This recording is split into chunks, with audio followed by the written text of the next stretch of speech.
This is my third video about definition of geography, and it is for class 11 semester 1. We already discussed about syllabus. In first unit there have definition of geography, scope of geography and nature of geography. What is geography? Geography is the study of the earth and its features, its inhabitant and its phenomena. That means geography is study for earth and its features. মানে geography হলো পৃথিবী সম্পর্কে আলোচনা এবং তার features মানে উপাদান নিয়ে আলোচনা, এবং ইনহ্যাবিটেন্ট মানে সেখানে যারা থাকছে আর কি, হ্যাবিটেড মানে ওই অঞ্চলে বসবাসকারী মানুষজনকে নিয়ে আলোচনা, অ্যান্ড ইটস ফিনোমেনা মানে উপাদানগুলোকে নিয়ে আলোচনা। ঠিক আছে, তো আমরা যদি জিওগ্রাফির সংজ্ঞাটা একটুখানি ভালো করে দেখি তাহলে লক্ষ্য করতে পারবো যে অ্যাট ফার্স্ট জিওগ্রাফিকে আমরা পৃথিবী নিয়ে আলোচনা করার বিষয়বস্তু হিসাবে এই সাবজেক্টটাকে ভাবতাম। সেই জন্য আমরা যদি দেখি, the word geography comes from the Greek words geo means earth and graphein means to draw. That means to write and draw about the earth. So you are already understanding that geography is to draw the earth and about the earth.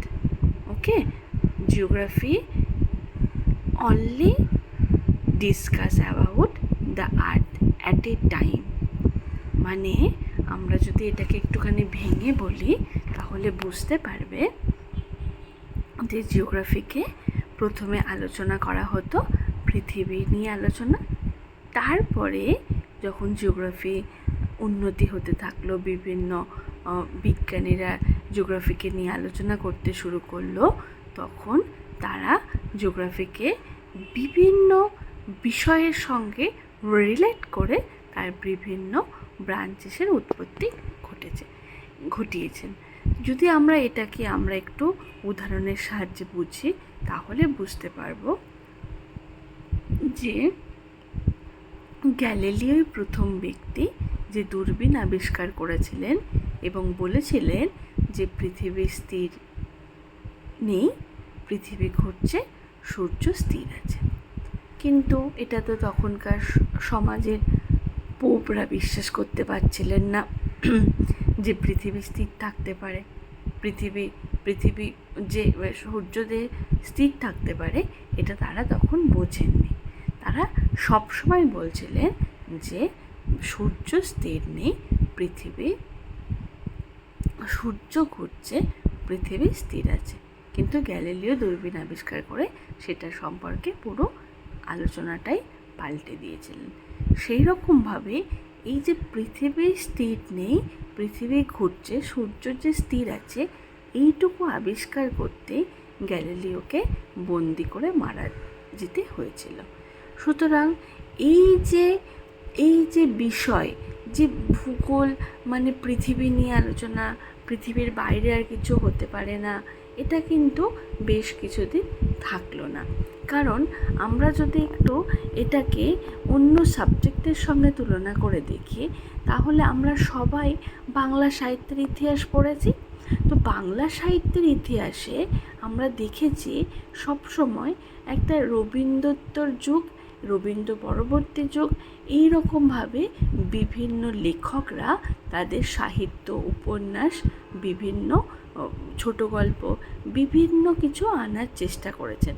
অর্থাৎ রবীন্দ্রনাথ যে একটা landmark, তার থেকে বাইরে বেরিয়ে যে লেখা, সেটা হচ্ছে পরবর্তীকালে লেখার চেষ্টা করেছিলেন, বা রবীন্দ্রনাথকে ল্যান্ডমার্ক করে তার আগে পূর্ববর্তী সময়ে লেখকরা লেখার চেষ্টা করেছিলেন।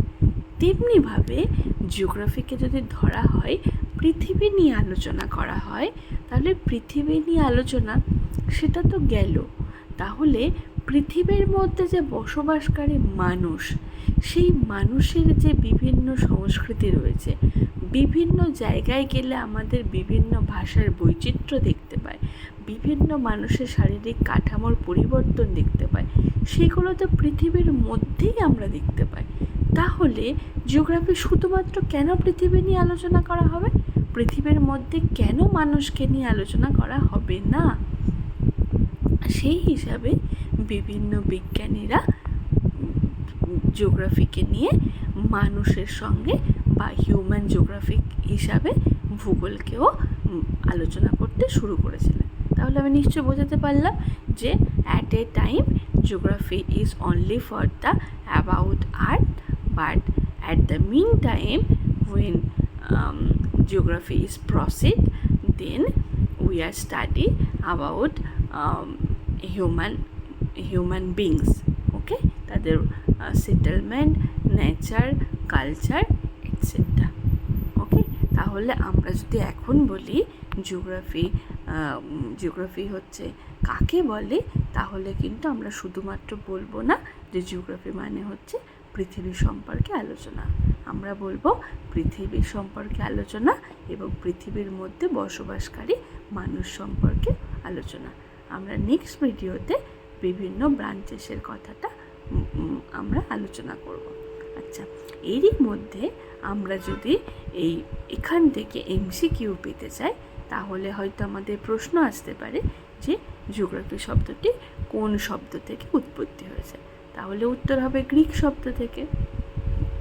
দেন আমাদের প্রশ্ন হতে পারে জিও কথার অর্থ কী?